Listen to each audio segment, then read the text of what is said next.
Have you ever noticed that divorce seems to follow a pattern? Not the legal part, not the paperwork or custody arrangements. I'm talking about what happens after the transformation, the one almost every divorced woman goes through, especially after a long marriage ends. And here's what's strange. No one really talks about it honestly. We see the Instagram posts, the captions about living my best life, the girls' trips, the wine nights, the declarations of independence. And on the surface, everything looks perfect. But if you've lived through it, or watched someone close to you go through it, you know there's another story underneath. A pattern that repeats itself so consistently, it's almost eerie. Tonight, we're going behind the curtain. We're exploring the psychological journey that unfolds when a woman leaves a long-term marriage. The stages she moves through, the mindset shifts, the unexpected challenges no one prepares her for. This isn't about taking sides. It's not about blame. It's about understanding what actually happens when someone dismantles a life they built and tries to create something new from the ruins. Because the truth is, what looks like freedom on the outside often feels very different on the inside. And once you see the pattern, it becomes impossible to unsee. Let's dive in. Imagine this. You're sitting in what used to be your shared home. Now it's divided. The furniture is different. Half the photos are gone. The routines you followed for years, the morning coffee ritual, the evening conversations, the predictable rhythm of shared life, have vanished overnight. For her, the first week feels surreal. There's relief mixed with fear, freedom intertwined with regret. The bed feels too big. The silence is too loud. Every familiar space now carries the ghost of what used to be there.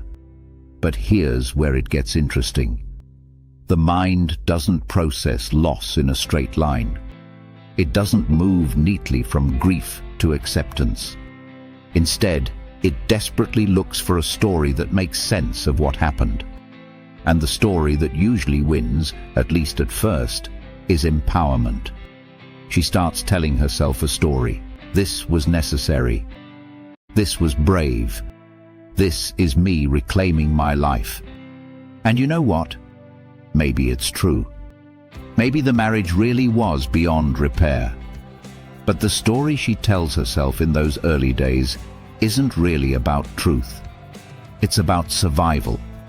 It's about creating a framework that allows her to move forward without collapsing under uncertainty.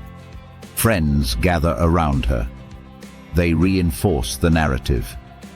You deserve better. You're so strong. Look at you, starting over. The validation feels incredible because it silences doubt. It quiets the voice that whispers late at night, asking whether she made the right choice. And slowly, almost without noticing, she begins to fully believe the story. This is where things become fascinating. Phase 1 is what I call the euphoria stage, and it's intoxicating. One morning she wakes up and realizes something profound. She can do whatever she wants. There's no one to answer to, no compromises to make, no schedule dictated by someone else's needs. Freedom feels dizzying. It starts with small things. Maybe she repaints the walls a color he never liked, buys furniture that reflects only her taste, joins a gym or signs up for classes she always talked about but never pursued. Pottery, dance, kickboxing, whatever it may be. Each choice represents possibility. Her social life explodes. Suddenly she's getting invitations she hasn't had in years. Friends want to take her out, introduce her to new people, show her the life she's been missing. Every weekend is full. Every evening holds potential. The calendar that once revolved around family dinners and shared responsibilities now belongs entirely to her. And then there's the attention. This is the part no one really prepares her for. After years of being seen primarily as someone's wife, she is suddenly visible again as an individual. Men notice her. Compliments come easily. Dating apps light up with matches and messages. It's intoxicating, validating, addictive. She posts photos that get more likes than anything she's shared in years. The comments pour in. You look amazing. You're living your best life. He doesn't know what he lost. Each notification delivers a small hit of dopamine, reinforcing the belief that she's not just surviving, she's thriving. In this phase, everything feels possible. She genuinely believes she has rediscovered a version of herself that had been suppressed for years. The excitement is real. The confidence is real. The sense of liberation is absolutely real. But here's the important part about euphoria.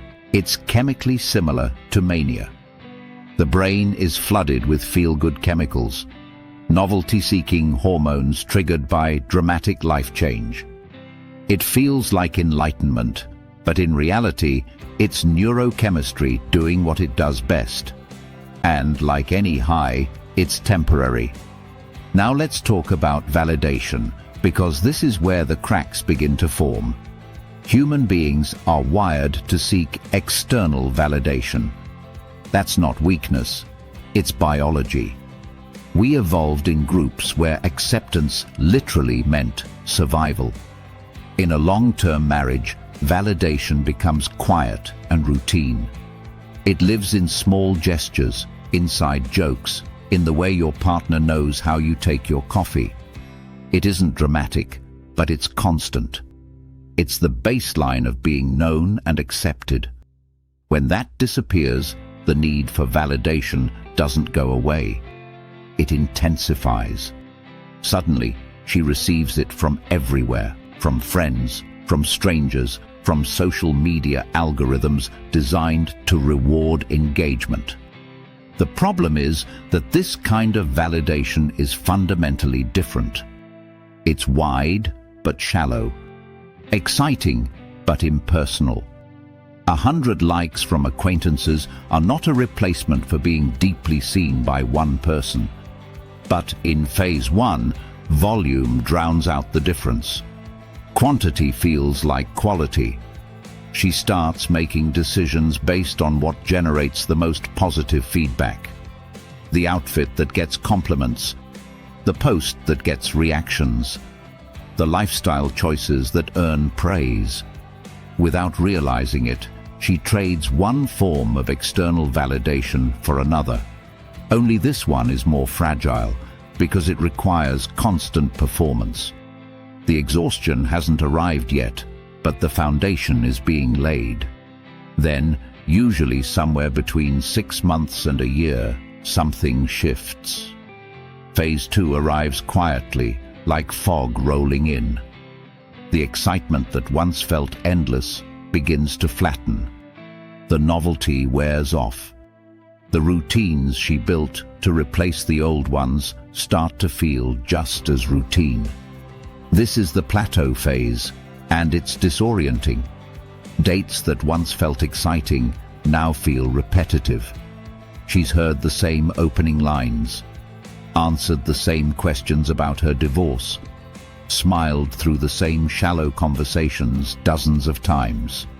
Modern dating, with its endless options and swipe-based efficiency, starts to reveal its emptiness. The attention that once felt validating now feels hollow. She realizes something uncomfortable. Being desired is not the same as being valued.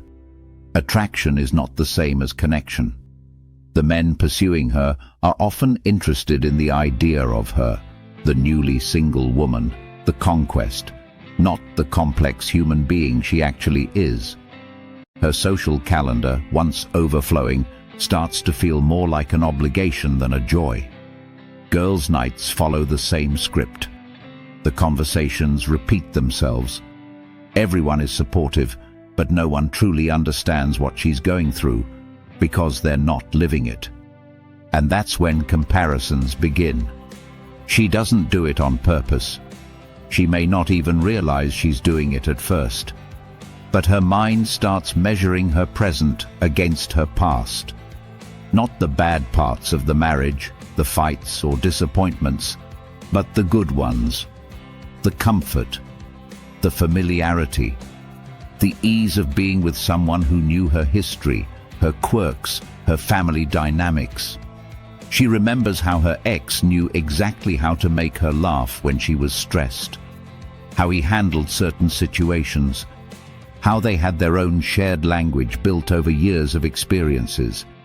And she realizes something uncomfortable. Rebuilding that depth takes time, maybe more time than she has patience for. The men she dates now are strangers. They don't know her stories. They don't understand her references. Every interaction requires explanation, context, the exhausting labor of being known from scratch. And then come the first real doubts.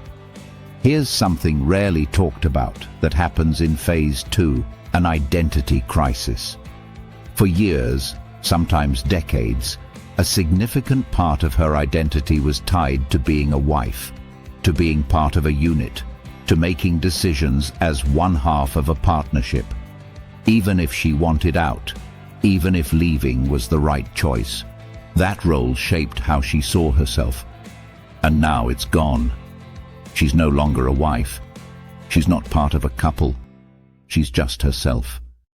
So the question becomes, who exactly is she now? The freedom that once felt liberating now starts to feel unanchored. There's no one to check in with, which sounds great, until she realizes there's also no one who truly cares where she is. No one waiting for her to come home. No one whose day is affected by her presence or absence. She has complete autonomy. But autonomy without connection slowly begins to feel like isolation. This is the moment when she may throw herself into self-improvement. Not the fun kind from phase 1, but the desperate kind. She reads self-help books, starts therapy, tries meditation, journaling, anything that promises to help her find herself. Because the uncomfortable truth is this: she isn't sure who she is outside the roles she has played. The social media posts continue, but now they require more effort.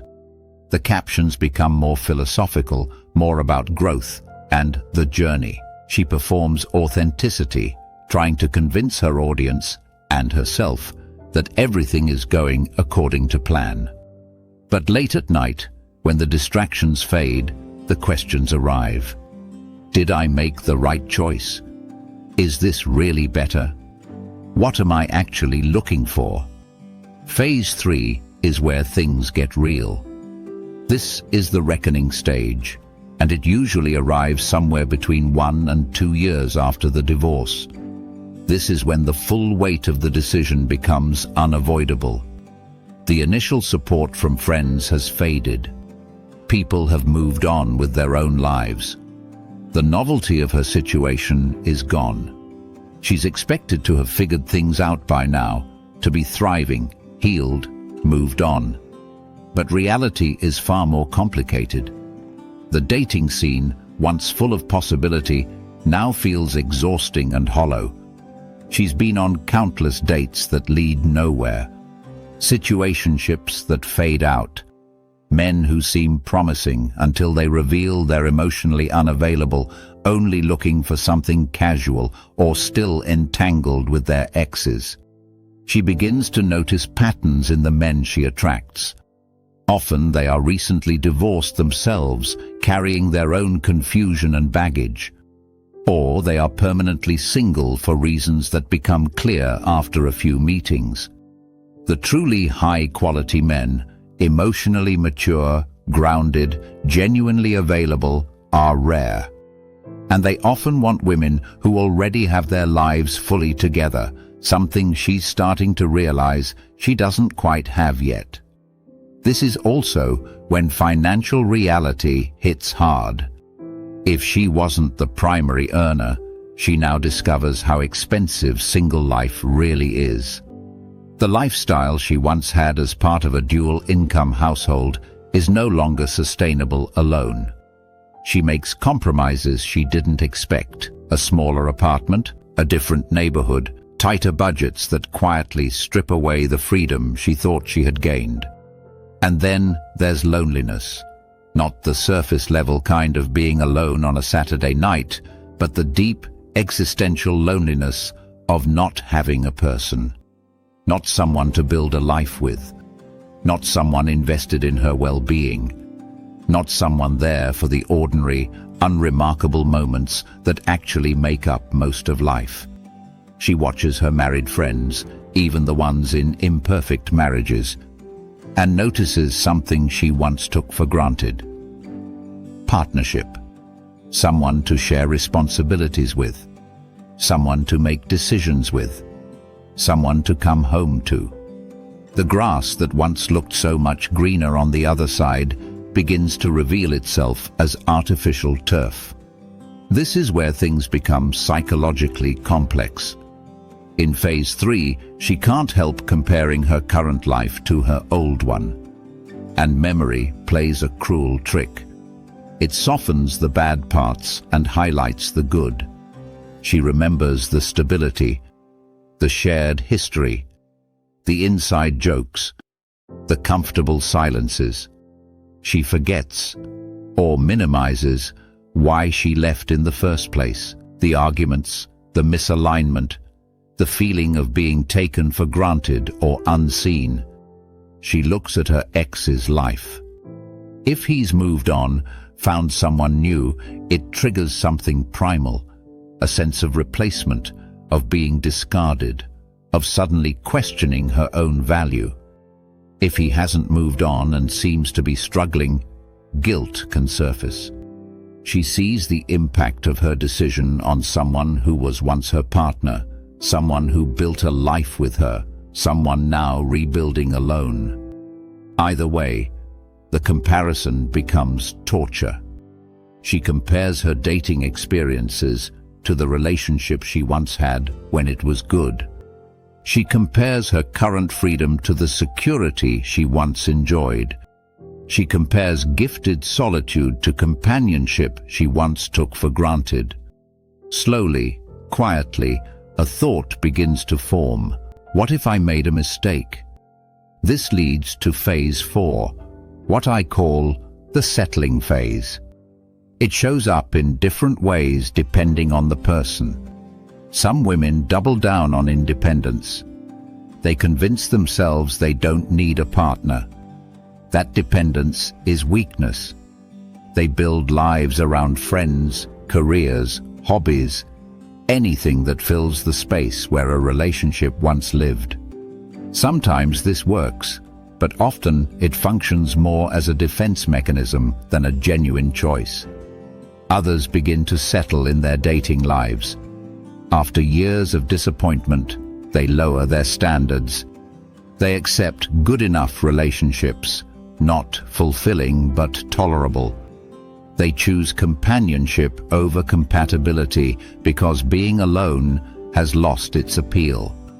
They find themselves in relationships that are, in some ways, worse than the marriage they left.